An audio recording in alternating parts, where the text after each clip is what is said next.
Hey guys, it's Lauren and welcome back to another Where Is episode. Today we will be discussing the disappearance of Bianca Lebron.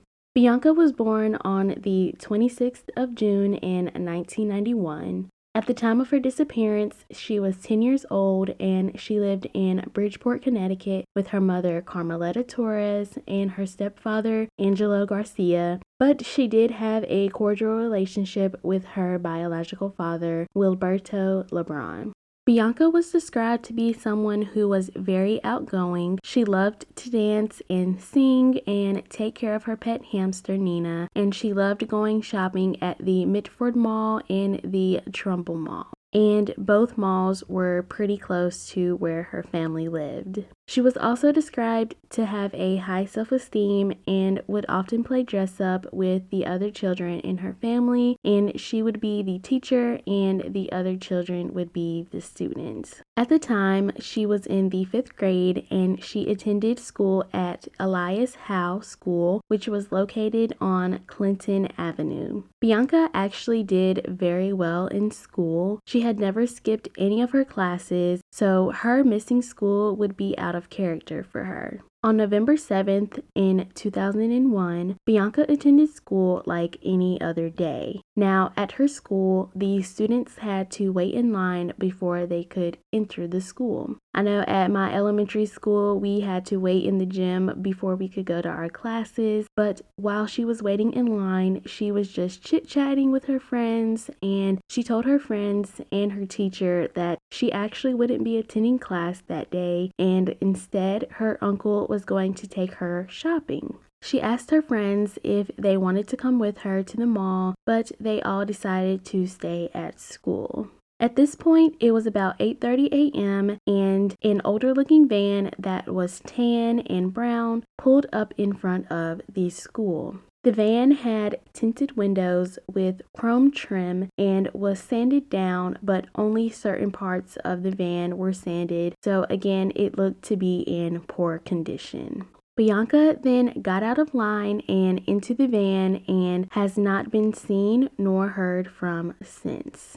Now, I know Bianca had also told her teacher that her uncle was coming to pick her up, but most of the witnesses who saw the van were children. The driver of the van was described as a Hispanic male who looked to be about 20 to 30 years old. He is said to be about 5'8" to 5'11" in height with an average build. He had curly black hair that looked like a short afro with long sideburns, and he had a beard.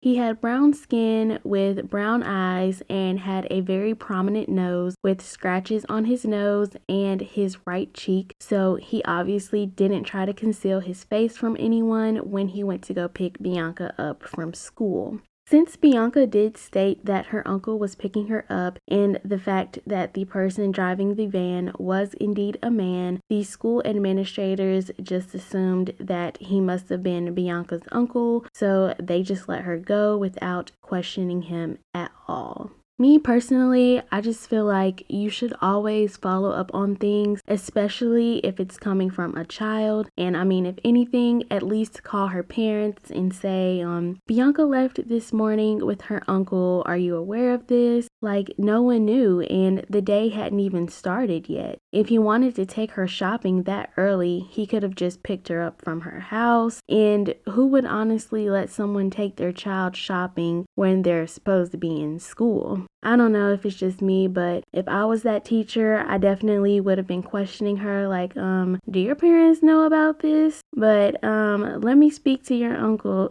But yes, again, like I said, he was never questioned and they just left. And the school was actually heavily criticized for how they handled that situation that day. So when school started, Bianca's teacher went ahead and marked her absent for that day, and that afternoon at about 4:30 p.m., Bianca's family realized that she had not returned home. At first, they believed that Bianca was possibly at a friend's house and that she just forgot to call them and let them know. This was a normal thing for Bianca to often go to a relative's house after school, so her family really didn't think too much of it. Once before, Bianca had actually not come home at all, but she was later found to be at her friend's house. It was about 8:30 p.m. and Bianca still was not home, nor had she called to check in, so that is when her mom, Carmeletta, decided to call authorities and report Bianca missing. Now, the good thing about this case is that authorities actually did take Bianca being missing seriously, and almost immediately there was a nationwide search for Bianca. Her family went around and hung up multiple flyers of Bianca. The Center for Missing and Exploited Children, as well as the Bridgeport Police, also put up flyers of her. Her family put up a flyer of Bianca on the front door of their home, and they also painted "Bianca, we love you" on the side of their house. Her school had placed yellow ribbons at the entrance of the school as well to remember Bianca. Her case was featured on several different TV shows like America's Most Wanted in February of 2002, and the show actually did bring on some leads, but none of them led to anything. She was also featured in an episode of Maury and Missing, and her mother just talked about how much she missed Bianca and that she wishes that she could have her daughter there with her. There is a Facebook page dedicated to Bianca called Finding Bianca Elaine Lebron, but I don't believe there has been much activity on there, and it looks like the last post was on November 7th of 2019. Bianca's mother, Carmeletta, did have Bianca declared legally deceased because she then could sue the school for wrongful death of her daughter. The defendants in the suit were the school principal and the teacher that was involved, and Bianca's family won, and the city of Bridgeport paid them $750,000 due to negligence. And, again, I just feel like this honestly never ever should have happened in the first place. Someone with authority should have stepped in and questioned the man that she got in the car with. I mean, I'm sure every school has certain protocols that they have to follow. I know when I was in school, the school would call your parents even if you weren't in class for 5 minutes, trying to figure out why you weren't in class. So I believe her family had every right to sue the school. Carmeletta believes that her daughter is still alive, and she says that she will never give up hope and she will never stop looking for her daughter. As far as suspects, police do not believe that Bianca's mother, stepfather, or her father have anything to do with her disappearance. At the end of April in 2002, police identified a person of interest. His name was Jason Lara, and he was 20 years old. Jason matched the description of the man that was seen in the van. One of his friends actually had a van that was very similar to the one that Bianca had gotten in when she left school on November 7th. According to Bianca's family and friends, Jason was kind of like Bianca's secret boyfriend.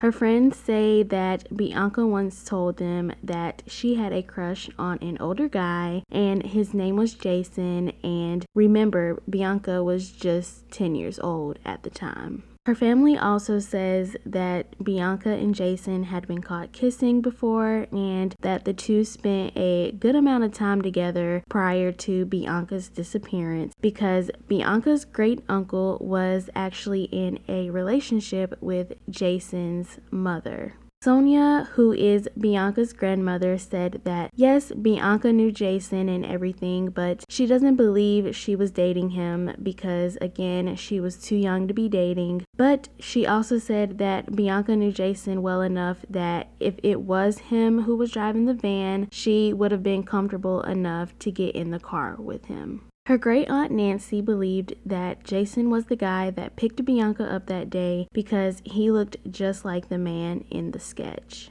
Because of all of this information, investigators believed to have had their suspect, but there was a problem. They could not locate Jason at all. He had apparently left Bridgeport about a month after Bianca had disappeared. Now, Jason had a fiance whose name was Corey Vitti that he had been with for about 3 years, and she actually says that the allegations between Jason and Bianca are completely false. Corey says that she saw Bianca a few times in passing the summer before her disappearance, and that whenever Bianca was around Jason, the two of them were never alone.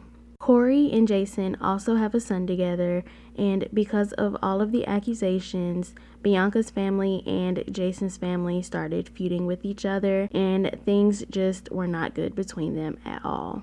At this point, a few months had passed, and by October in 2003, police still were not able to question Jason about the case, but Jason was arrested on unrelated drug charges. By November in 2003, so a little over a year since Bianca disappeared, Jason contacted Bridgeport police and told them that he had absolutely no involvement in the case whatsoever. Police were obviously still looking into Jason, so they decided to trace his call, and they traced it back to Fort Myers, Florida. So they decided to go to the address that they found so that they could question him, but once police got there, they realized that Jason had moved.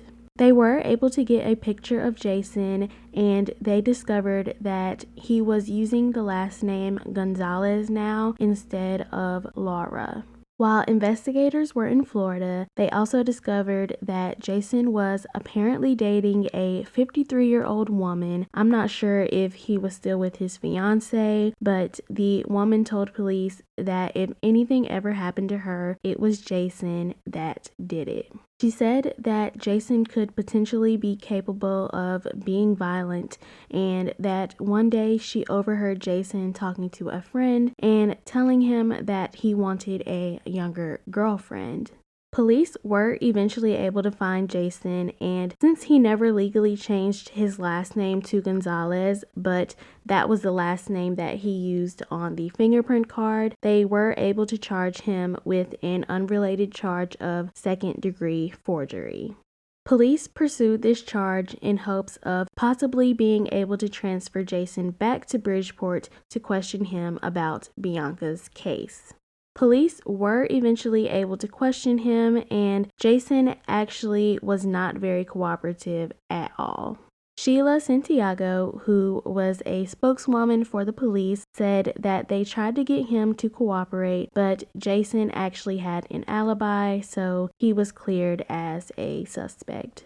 Unrelated to the case, though, he did plead guilty for interfering with a police officer and received a suspended sentence in December of 2003. After Jason was released, he told the Connecticut Post that he knew absolutely nothing about what happened to Bianca, and his mother told the newspaper the same thing. Jason was also arrested again years later in July of 2011 for burglary, and he was also convicted several other times before Bianca had went missing. So with Jason really being their only lead, and with him being cleared, there really hasn't been any serious leads regarding Bianca's case. As for today, Bianca's father, Wilberto, now lives in Florida, and he says that he is extremely cautious when it comes to his other 3 children. He does not let them walk to school or ride the bus, and he makes sure that they actually make it in the school every single day, and it's just really sad that a parent has to feel like they can't even let their child go to school on their own. But it's true. A lot of children have gone missing on their way to school, leaving school and not coming back, or were on their way home from school and get taken. And, now Bianca's siblings have to live somewhat of a sheltered life. And again, it's just really sad.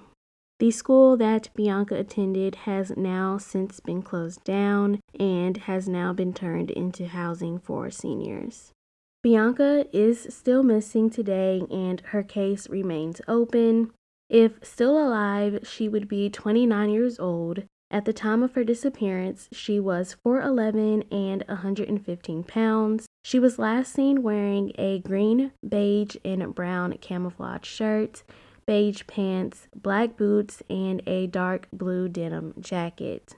She is Hispanic with brown hair and hazel eyes, and she has a birthmark on her forehead.